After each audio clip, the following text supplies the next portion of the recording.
حديث ذات أنواط أن في غزوة حنين قال بعض الصحابة للنبي صلى الله عليه وسلم: يا رسول الله اجعل لنا ذات أنواط كما للكفار ذات أنواط.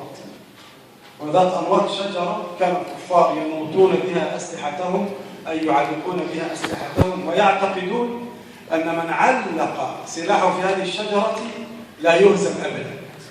هذا اعتقاد باطل، اعتقاد في الشجرة. فقالوا: يا رسول الله اجعل لنا ذات أنواط كما لهم ذات أنواط. فقال: الله أكبر إنها السنم. قلتم والله كما قال قوم موسى لموسى: اجعل لنا إلها كما لهم آلهة.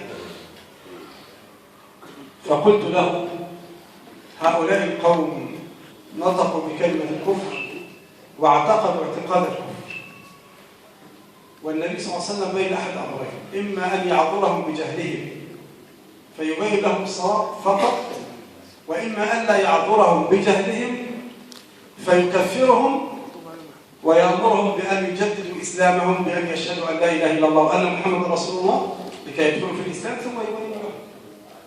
فماذا فعل النبي صلى الله عليه وسلم؟ عذرهم بجهلهم وبين لهم ولم يأمرهم بأن يغتسلوا ويشهدوا أن لا إله إلا الله وأن محمد رسول الله. فماذا تقول؟ قال: أقول بأنهم قال ولو فعلوا لكفروا ولم يعذرهم بجهلهم.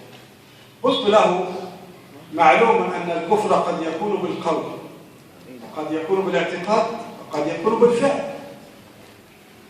فلو نطق إنسان بكلمة الكفر يكفر، أليس كذلك؟ لكن يشترط أن يكون هذا الإنسان عالما عابدا إلى آخره. لكنني سأتنزل معه وأقول: لو فعلوا لكفروا. ما رأيك لو أنني جئت لك بواقعة فعل الصحابة فيها الشرك والنبي صلى الله عليه وسلم عذرهم بجهلهم ولم يأمرهم بتجديد إسلامهم؟ لأننا قلت له: ما رأيك في الشيخ فلان والشيخ فلان والشيخ الألباني؟ قال: لا الشيخ الألباني هذا كذا وكذا وكفر، ومن لم يكفر الكافر فهو كافر إلى آخره. فقال: لو فعلوا لكفر. قلت له: لو جئت لك بهذه الواقعة والنبي صلى الله عليه وسلم عذرهم بجهلهم أترجع عن قولك؟ قال: نعم أرجع. قلت: اشهد على نفسك. قال: شهد. قلت لصديقي: اشهد عليه. قال: شهد. فذكرت له حديث معاذ بن جبل حينما جاء إلى النبي صلى الله عليه وسلم من الشام فسجد للنبي صلى الله عليه وسلم. فقال: ما هي معاذ؟ قال: يا رسول الله وجدتهم يسجدون لبطارقتهم، فقلت: أنت رسول الله وأنت أحق بذلك. فقال: لا ينبغي لأحد أن يسجد لأحد، لو كنت آمرا أحدا أن يسجد لأحد لأمرت المرأة أن تسجد لزوجها من غير الحق عليه. السؤال: هذا السجود للبشر والنبي صلى الله عليه وسلم بشر شرك أم ليس بشرك؟ شرك فعل. هل قال له النبي صلى الله عليه وسلم: أنت الآن كفرت لا أعذرك بجهلك؟ لا. وأنت الآن يجب أن تجدد إسلامك وتشهد أن لا إله إلا الله وأن محمد رسول الله.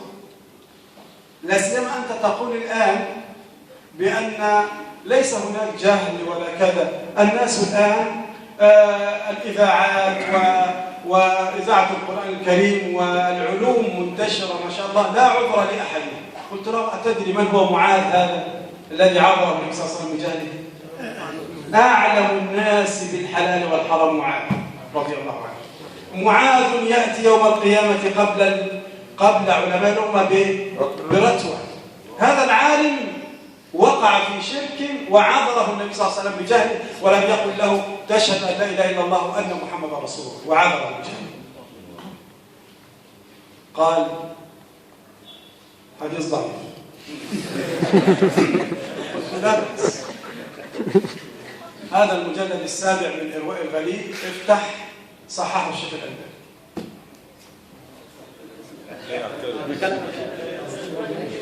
هذا الإسناد بينهم. قال: الحديث صحيح إلا هذه اللفظة فسجد معاذ. قلت: على هذه اللفظة قال الألباني رواه فلان وفلان ورجال الصحيح غير القاسم، والقاسم هذا صدوق يغرب. ثم قال: بس هو القاسم قلت له بس كمل. وتابعه ابن علية. الله، الإمام الكبير ده. هذه المتابعة رفعت الحديث إلى أعلى درجات الصحة. ماذا تقول؟ هذا الحديث صحيح. أترجع عن قولك؟ فسكت، ثم قال دعني أبحث الحديث. قلت بعد هذا ستبحث الحديث؟ على كل حال أنا أقول لك يا بني، هذه نصيحة لك. أول ما ترى إنسانا، إذا كان أحد لقنك هذا، أول ما ترى إنسانا لا يعذر بالجهل فاعلم أنها بوابة التكفير. بوابة التكفير. وهذه الأحاديث واضحة جدا في العذر بالجهل.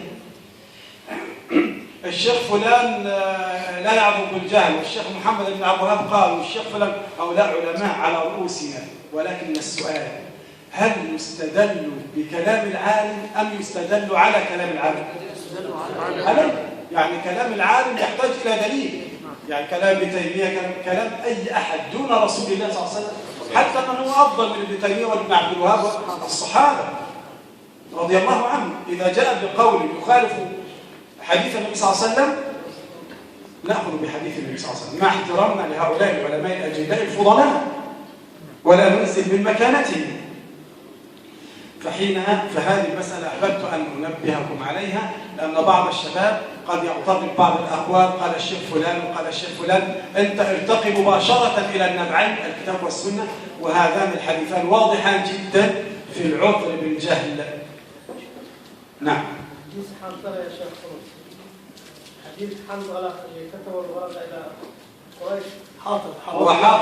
حاطب بن أبي بلتع. نعم، يقول حاطب بن أبي بلتع أيضا حينما فعل هذا الفعل والنبي صلى الله عليه وسلم عذره ولم يأمره بأن يجدد إسلامه. نعم.